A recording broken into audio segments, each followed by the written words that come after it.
ఈరోజు మనం ఎగ్ బిర్యానీ చేసుకుందాం. ముందుగా 5 ఎగ్స్ తీసుకుని ఉప్పేసి ఉడికించి పెట్టుకున్నాను పక్కన. చల్లారిన తర్వాత మనం ఫ్రై చేసుకుందాం. ఎగ్స్ ఉడికించి పెట్టుకున్నాం కదా, హోల్స్ పెట్టుకోవాలి. మూకుడు పెట్టుకుని 2 స్పూన్లు ఆయిల్ వేసుకుందాం. ఇప్పుడు కొంచెం పసుపు వేసుకోవాలి. ఇప్పుడు ఎగ్స్ వేసుకుందాం. 2 ఉల్లిపాయలు, 4 పచ్చిమిరపకాయలు, 1 టమోటా ముక్కలుగా కట్ చేసుకుందాం. ఇప్పుడు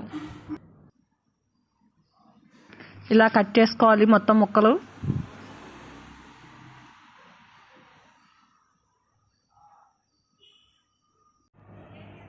బిర్యానీ స్పైసెస్ తీసుకున్నాను. ముందుగా గిన్నె పెట్టుకుని 3-4 స్పూన్లు ఆయిల్ వేసుకున్నాను. బిర్యానీ స్పైసెస్ వేసుకుని వేయించుకుంటాను. కొంచెంసేపు వేయించుకోవాలి.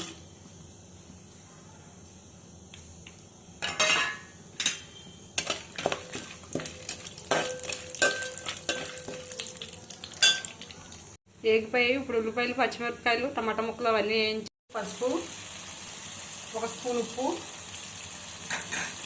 1 స్పూన్ కారం, అల్లం వెల్లుల్లి పేస్ట్ కొంచెం, 1 స్పూన్ గరం మసాలా, బిర్యానీ మసాలా 1 స్పూన్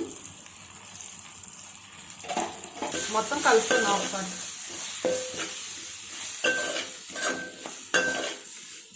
కొంచెం కొత్తిమీర, కొంచెం పుదీనా, ½ అన్ అవర్ ముందు కడిగి పెట్టుకున్న బియ్యం 2 గ్లాసెస్, 1 గ్లాస్ చిన్న గ్లాస్ పెరుగు.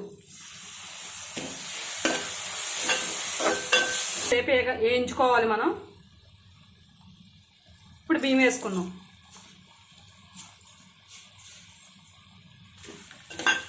ఉప్పు మనం తర్వాత చూసి వేసుకుందాం, లేదంటే ఉప్పు ఫస్ట్ వేసుకుంటే ఉప్పు కష్టం అయిపోతుంది.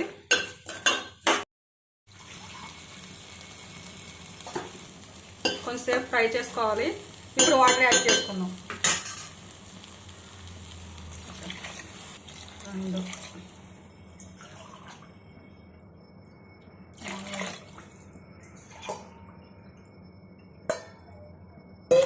4 గ్లాసులు వాటర్ పోసుకున్నాను.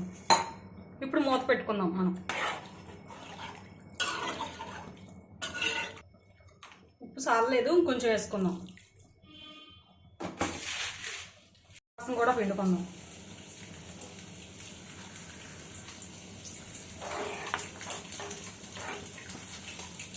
కొంచెం కొత్తిమీర వేసుకుందాం. ఉడికించి పక్కన పెట్టుకుని ఎగ్స్ వేసుకుందాం. ఇప్పుడు మూత పెట్టి ఉడికించుకుందాం. కిందేమో చూసుకుందాం. ఇంకా 10 మినిట్స్ అయితే అయిపోతుంది. ఒకసారి కలుపుకుందాం. ఎగ్స్ ముక్కలు అయిపోతాయి మెల్లిగా.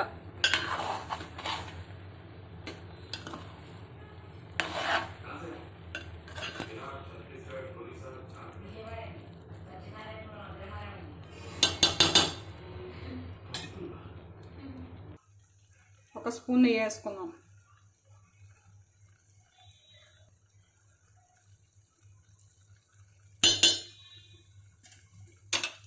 అయిపోయిందేమో ఒకసారి చూసుకుందాం. అయిపోయింది. రైస్ కూడా పొడి పొడిగా అయింది. వాటర్ మొత్తం అయిపోయాయి. కొంచెం కొత్తిమీర, కొంచెం పుదీనా వేసుకుందాం. రెడీ. ఎగ్ బిర్యానీ రెడీ అయిపోయింది. ఇంకా మనం తినేద్దాం. చాలా బాగుంటుంది. మీరు కూడా ట్రై చేయండి. ఉల్లిపాయ